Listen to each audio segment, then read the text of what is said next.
Digandeng pembalap John Hopkins nonton MotoGP di Portugal, Nikita Mirzani sebut mimpi yang menjadi nyata. Nikita Mirzani diajak mantan pembalap John Hopkins mendatangi sirkuit internasional Algarve, Portimao, Portugal pada Jumat 22 April 2022.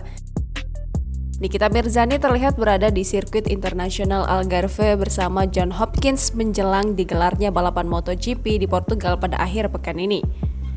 Nikita Mirzani senang saat pertama kali melihat dari dekat sirkuit MotoGP hingga diundang ke pit stop pembalap motor kelas dunia. Di foto tersebut, Nikita Mirzani terekam sedang bersama mantan pembalap John Hopkins.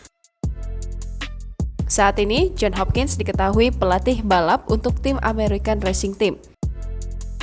Nikita Mirzani bisa berada di sirkuit internasional Algarve diduga atas undangan John Hopkins. Sebelumnya, John Hopkins pernah menyampaikan akan membawa Nikita Mirzani yang menjadi teman dekatnya ke sirkuit internasional Algarve di Portugal untuk menyaksikan balapan MotoGP.